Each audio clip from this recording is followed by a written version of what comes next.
How about the Cotton Bowl? Tulane, congratulations on a huge win in the Cotton Bowl. I hope that propels you towards success coming up in the next few years. Remember now, when you talk about group of 5 teams, it takes multiple years to get on the radar and then make a playoff push, okay? So we've got another playoff that's a 4-team invitational next year, and then we're going to start moving into this expanded role in 2024, and maybe Tulane is building something very special, like we saw at Boise State, like we saw at UCF, like we saw with Cincinnati, where they can play at the top end of college football. This is one of those landmark wins that you hope, if you're a Tulane fan, propels them into multiple years of success and maybe success at more the top end of college football.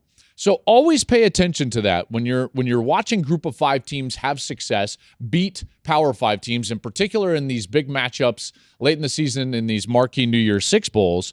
You know, what does that mean for the future? Is Tulane going to be on the radar next year? Maybe. And it does take those multiple years of cycles, right? It took that with Cincinnati. It took that with UCF, although they never quite cracked that playoff push. But now you're on the radar, Tulane, so it's on you to capitalize on what you can do in the coming years. And I'm excited to watch that happen. On the other side of the ball, what a horrendous collapse from USC. No other way to put it. I mean, what are they, up 15 with just over 4 minutes left? And you've got to win that game. You know, you've got to actively make plays to lose the game, and it felt like they did.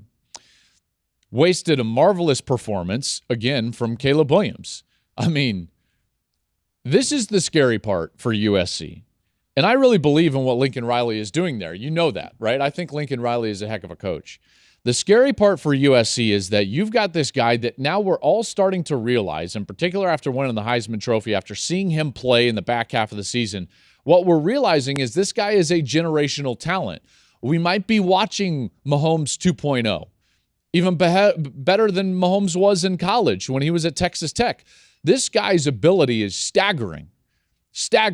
You don't or can't waste it. You can't waste it. You got one season left with this guy. You cannot waste Caleb Williams. And so USC's got to figure out this defense. Another game in which the USC defense gives up, what was it, over 10 yards a play? Allergic to tackling again, like we saw in the Pac-12 championship game? That has to change, period. So Lincoln Riley is now charged with the fact that, listen, we know your offense is going to be fine. And you know, tell me if you've heard this song and dance before, but this one feels a little bit different. This one feels different because this talent at quarterback feels a little bit different. You cannot waste next year. So they have immediately got to go to the drawing board and they've got to evaluate what they're doing on the defensive side, period.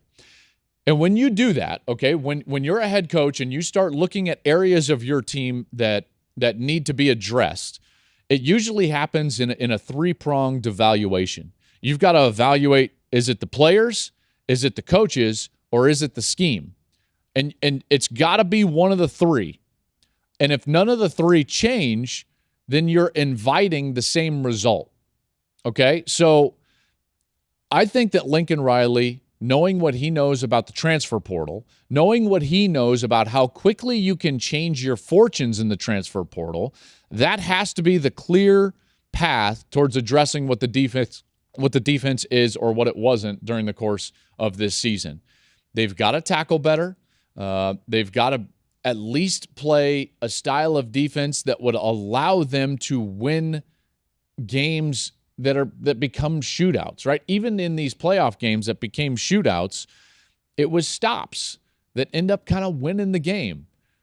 What did TCU do? They got a stop on 4th down inside the 5-yard line. They got a turnover inside the 5-yard line. What did Georgia do on those last few possessions for Ohio State? They got stops, okay? They held them to field goals on 3 of their last 4 possessions. They got a stop and forced them to punt, even though they tried to fake punt and called the timeout. This is what you have to, like, you cannot win games if you're just going to let the other team score. I know that sounds so elementary, but it's true. And you can't waste this opportunity when you've got a generational talent at quarterback. So again, the evaluation for Lincoln Riley, and I'm sure he'll do this because he's a very good coach, has got to be three-pronged. Is it the players, is it the coaches, or is it the scheme? Okay, and one of those three has to change. And I fully expect them to dive in and really try to address the personnel on that defensive side. Hey, thanks for watching. If you enjoy that clip, make sure you click subscribe somewhere down here. From game highlights to exclusive interviews and rankings, we've got everything you need as a college football fan right here, College Football on Fox.